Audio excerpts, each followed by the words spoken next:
এবং এই যে বিগত 172 ঘন্টা সরকারের পক্ষ থেকে কি কি পদক্ষেপ নেওয়া হয়েছে আমরা জানতে চাই। যখন এই গুলির কথা বলা হয় তখন আপনি পেঁয়াজ রসুনের আলাপ দেন, মানুষের সাথে মানুষের আবেগকে আপনারা মূল্যায়ন করেন না কেন? জুলাই আপনাদেরকে কি শিখে গেছে? রাত্রি জায়গায় দিয়ে বের করে দেবো, জায়গা পান না। মুরব্বী মানুষ হাসতে হাসতে বলে পেঁয়াজের দাম আলুর দাম, মানে কি? আপনার কিসের স্বরাষ্ট্র উপদেষ্টা মিয়া? আপনার তো সেই ভার ভিত্তিক নাই। একজন স্বরাষ্ট্র উপদেষ্টার যেই ধরনের ভার ভিত্তিক দরকার আছে এই থেকে তার মধ্যে আছে। আমরা জুলাই পরবর্তী যারা আসছে প্রত্যেককেই সম্মান করতে হবে। সম্মান করছি না?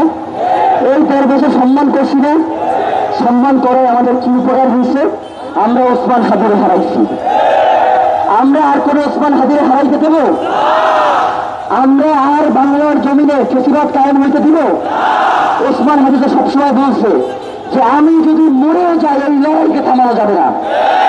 আমরা ওসমান হাদির এই লড়াইকে ইনশাআল্লাহ আপনাদেরকে সাথে নিয়ে চালিয়ে যেতে। আপনারা রাজি আছেন না?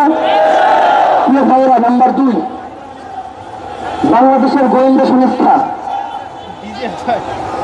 যতগুলো রয়েছে বিগত 17 বছর আপনারা দেখেছেন, কেউ যদি মাটির 40 ফিট নিচে গিয়ে লুকায় তারা বের করছে না, তাহলে এখন তারা পারতেছে না কেন?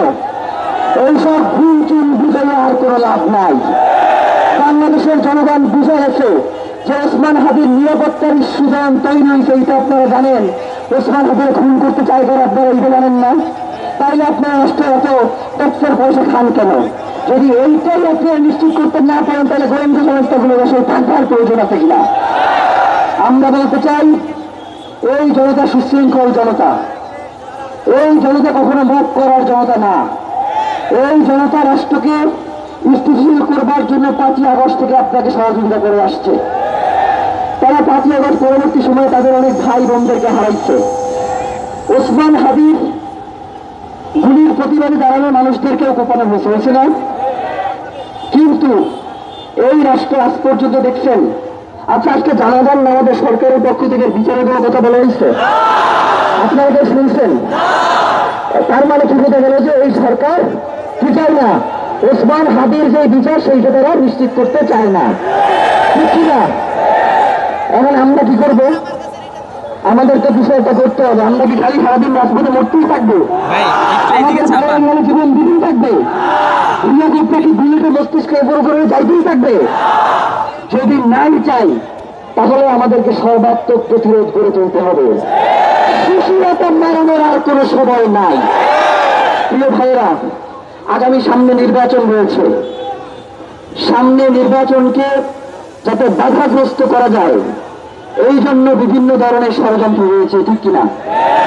তারা যাতে নির্বাচন না হয়, আওয়ামী লীগ যাতে প্রত্যাবর্তন করতে পারে তার জন্য এই ছোট সবগুলো সাজাইছে। তারা মনে করছে যেহেতু এই মুহূর্তে কোন রাজনৈতিক দলের নেতারা যদি মারে এই ধরনের ইম্প্যাক্ট তৈরি হবে না, কারণ জনগণের যে বিশ্বাস তাদের উপরে সেইটা তারা খারাপ হচ্ছে।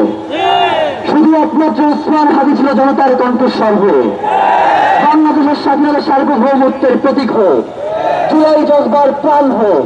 সুতরাং ওরে যদি মারা যায় তাইলেই মনে হয় আওয়ামী লীগকে ফেরানো যায়।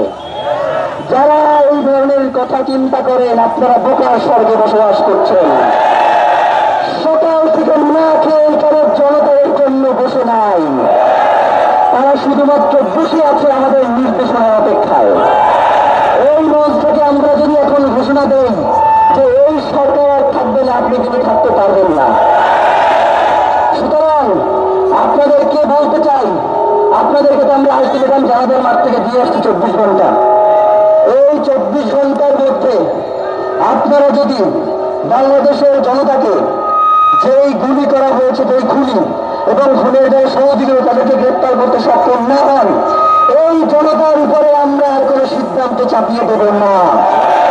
তারা আমাদেরকে বারংবার বিশ্বাস করে এরপরে যদি তারা বিদ্য ফিল করে তাহলে তো আমাদেরও থাকবার কোনো দরকার নাই। তাদের এই বিশ্বাসকে আমরা কোনোভাবেই ভঙ্গ হইতে দিব না। গতকালকে আমরা আপনাদের ভাইকে আপনাদের কাছে নিয়ে আসতে চাইছিলাম, 8 নম্বর গেট থেকে বের করার কথা। পরবর্তী দেখলাম যে ভিতর থেকে বের করে নিয়ে আসছে। আপনারা হাজার হাজার মানুষ তার অপেক্ষা রাস্তায় দাঁড়িয়েছিলেন। এই কাজটি কি করেছে আমরা জানি না। তার নিরাপত্তার দায়িত্ব করা ছিল আমরা জানি না। আমরা সব জমি কিন্তু বাংলাদেশের স্থিতি জানানোর জন্য আমরা চুপ আছি।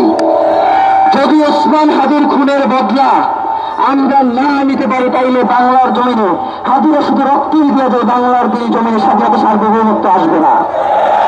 প্রিয় ভাইরা, নাম্বার 2 যেটা বলতে চাইছি, সিভিল মিলিটারি